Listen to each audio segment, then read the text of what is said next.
अस्सलाम वालेकुम। Welcome to Competitive Academy. ये हमारा सेशन है फाइनेंशियल मैनेजमेंट का और इसमें चैप्टर है the role of financial management और इसमें सब टॉपिक है financial management and its functions, जिसमें हम इनके कॉन्सेप्ट्स और साथ साथ बिल्कुल पेपर पैटर्न पर बेस्ड एमसीक्यूज को भी डिस्कस करेंगे। What is financial management?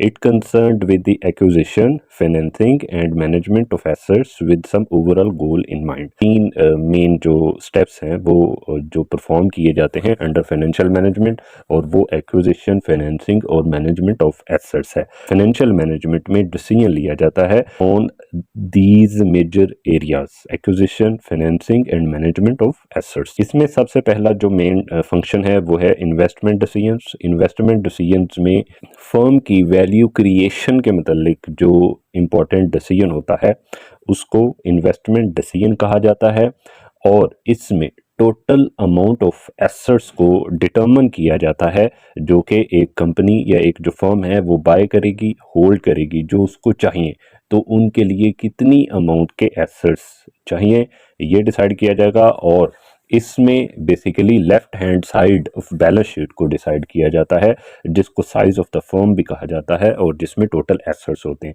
तो इन्वेस्टमेंट डिसीजन जो है ओवरऑल डिसाइड करता है about the acquisition of assets, एक कंपनी को कितने एसेट्स जो हैं वो चाहिए हो सकते हैं।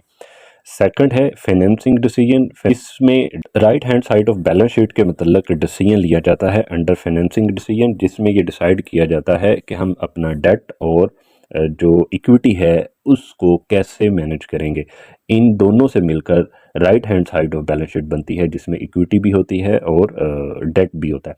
तो इन दोनों को मैनेज कैसे किया जाएगा अंडर फाइनेंशियल मैनेजमेंट, तो वो सेकंड फाइनेंसिंग डिसीजन है। और इसी में ही एक डिविडेंड पॉलिसी भी इन्वॉल्व है जो कि फाइनेंसिंग डिसीजन का पार्ट होती है।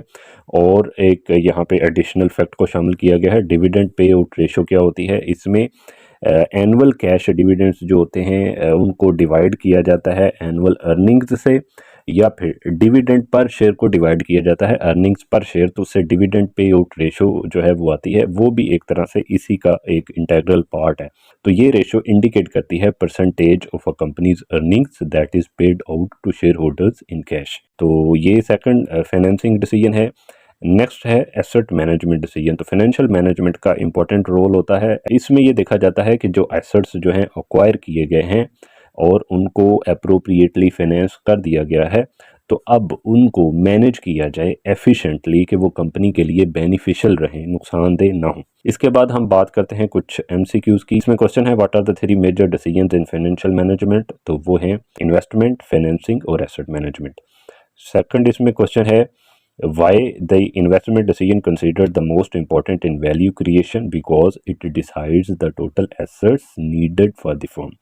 ये left hand side of balance sheet के बारे में इन्वेस्टमेंट डिसीजन जो है वो लिया जाता है कि उसमें क्या टोटल एसेट्स जो हैं वो एक फर्म को रिक्वायर्ड हैं, तो उस पर डिसीजन लिया जाता है।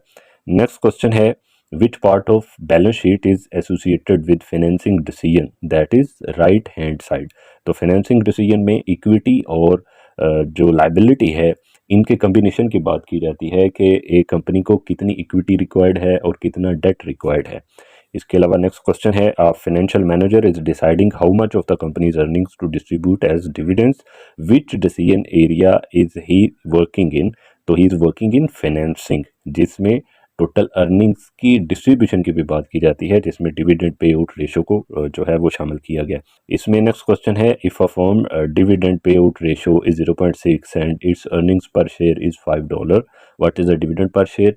तो इसको सॉल्व करके भी दिखाया गया कि 0.6 को मल्टीप्लाई किया जाएगा $5 से, तो 3 उसकी जो है वो डिविडेंड पर शेयर आएगा। तो इसकी डिविडेंड पे आउट रेशो का यहाँ पे फॉर्मूला भी दिया है। How are the investment and asset management decisions related. Investment and asset management decision जो है वो इस तरह से रिलेट करते हैं कि इसमें ये देखा जाता है इन्वेस्टमेंट डिसीजन में कि कौन से एसेट्स जो हैं वो अक्वायर किए जाएंगे, और फिर एसेट मैनेजमेंट में ये देखा जाता है कि इन एसेट्स को एफिशिएंटली यूज़ कैसे किया जाएगा। नेक्स्ट क्वेश्चन है a company has efficiently acquired assets and financed them, however profitability is still low, which decision area should be revisited, that is asset management. अगर एसेट्स की जो एफिशिएंसी है वो लो होगी तो उससे प्रॉफिटेबिलिटी पर असर पड़ेगा, तो एसेट मैनेजमेंट को देखा जाएगा। नेक्स्ट क्वेश्चन है, as a financial manager propose a strategy that indicate all 3 decisions, investment, financing and asset management for business growth. तो बेस्ट कॉम्बिनेशन होगा invest in value generating assets, then finance with the balanced mix, and then manage assets efficiently. Thank you, subscribe.